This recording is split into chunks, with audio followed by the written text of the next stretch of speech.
Good day, everybody, and welcome to Astronomy Daily for the 2nd of June 2023. My name is Tim Gibbs, and I will be your host for today's edition.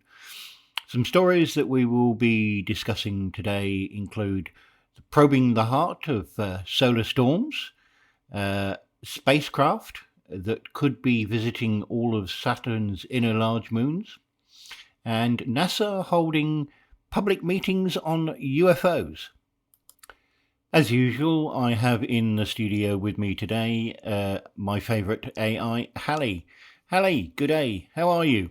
Hi, Tim. I am well, thank you, and am currently scanning the internet for interesting astronomy stories. Have you been doing anything interesting recently? Funny you should ask, Hallie. I visited the Herschel Museum last week, which is the first time I've done that in a very long time.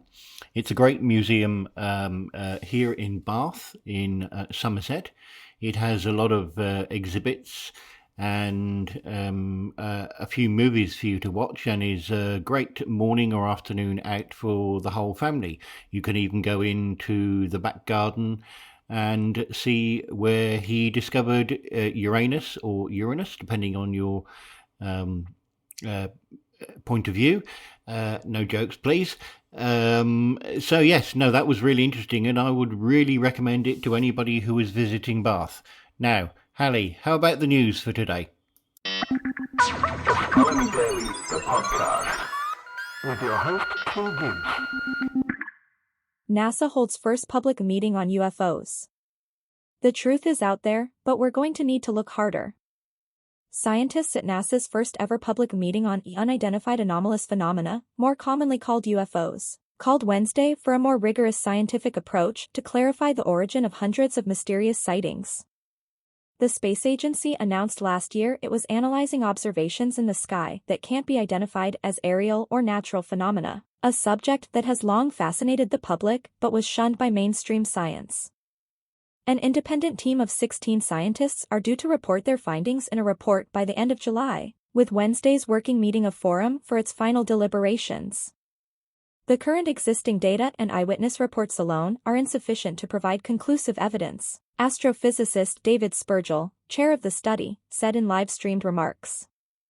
One of the lessons we've drawn is the need for more high-quality data and data that is measured with well-calibrated instruments, multiple observations, and there's a need for high-quality data curation, he added. There have been more than 800 events collected over 27 years, of which 2 to 5% of them are thought to be possibly anomalous, said science journalist Nadia Drake, part of the study. These are defined as anything that is not readily understandable by the operator or the sensor, or something that is doing something weird. The agency's posture in the past was to debunk such sightings, reinforcing the stigma over the hunt for alien life. Several of the study's scientists have been subjected to online harassment as a result of their participation in the panel, revealed Dan Evans, who is coordinating the research. It's critical to understand any form of harassment towards our panelists only serves to detract from the scientific process, which requires an environment of respect and openness, he added. NASA's work, which relies on unclassified material, is separate from a Pentagon investigation, though the two are coordinating on matters of how to apply scientific tools and methods. To date, in the refereed scientific literature, there is no conclusive evidence suggesting an extraterrestrial origin for UAV. One spacecraft could visit all of Saturn's inner large moons. This is where this new proposal comes in. Rather than simply focusing on Enceladus, why not spend time around all the major moons of Saturn? To achieve this, the team proposes a complex set of orbits that relies on an electric propulsion engine. Also known as an ion thruster, such an engine could provide a tiny amount of thrust over extended times. The idea is to gradually shift orbits rather than shifting orbits in a single go. These dynamic orbits are really difficult to calculate, but they are extremely energy efficient and can be adjusted over time. In their proposal, the team shows how electric propulsion could power a mission to visit not only Enceladus and Titan, but also Dion, Tethys, and Mimus. Depending on priorities, the mission could be put in orbit around each of these moons, making several close approaches to each world. Depending on the length of the mission, the electric propulsion could be either solar or nuclear powered. This initial proposal is just a proof of concept, but it shows that the next mission to Saturn doesn't have to choose between either Enceladus or another moon. It's possible to take a grand tour of the Saturnian system if only we can be steely-eyed about the orbital paths we choose. Scientists may have found a way to investigate the curious processes that accelerate solar particles to tremendous speeds. Solar flares and coronal mass ejections, CMEs, huge eruptions of superheated plasma, are two of the most energetic processes seen in the solar system. Earth's magnetic field protects us from the most extreme consequences of these solar storms, but powerful flares and CMEs can still disrupt our lives. For example, Earth-directed CMEs can spawn geomagnetic storms that disrupt power grids and communication networks. It's not all bad, however, such outbursts also supercharge the northern lights. As a result, scientists are keen to better understand these so-called solar energetic particle (SEP) events. But investigating the underlying particle acceleration process involved in SEP events is tricky. New research demonstrates for the first time that energetic neutral atoms, ENAs, particles with no electric charge moving at incredible speeds, could be used to probe the acceleration process in large SEP events like CMEs and solar flares. ENA particles could also be used to tell the difference between two different sites of solar particle acceleration, according to the new study, which was led by Gang Lee, a professor of space science at the University of Alabama in Huntsville. These sites are the tremendous loops of plasma that emerge from sunspots and result in solar flares and areas that are downstream of CME-driven shocks. And that's the news headlines for today, Tim. Thanks, Ali. Now, here's a headline you won't see very often. Japan has had an idea to launch a satellite made of wood in 2024. Wooden satellites. Yep, you heard me. Wooden satellites. A team of researchers wants to put a wooden satellite into orbit.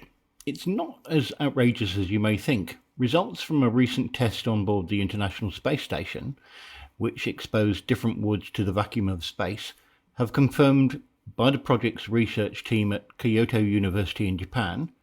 The findings indicate the wood is remarkably resilient even in the environments of outer space.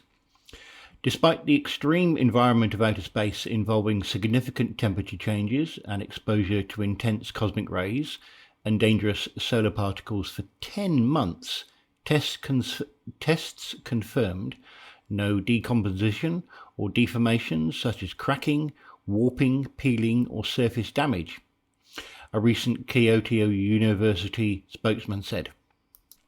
The experiment served as a preliminary investigation for the Kyoto University-led international partnership LignoSat, which designed a wooden satellite scheduled to be jointly launched by the Japanese Space Agency, JAXA and NASA sometime next year. The LignoSat Space Wood project began in April 2020 as a collaboration between Kyoto University and Sumitomo Forestry. Wood's ability to withstand simulated low Earth orbit conditions astounded us, said Koji Murata, head of the Space Wood research effort. We want to see if we can accurately estimate the effects of the harsh low Earth orbit environments on organic materials. To test those effects, a small panel containing 3 different wood samples was launched to the ISS for stowage on the station's Japanese experimental Kibo module, where it was exposed to space for 10 months in 2022. The wood panel was retrieved by JAXA astronaut Koichi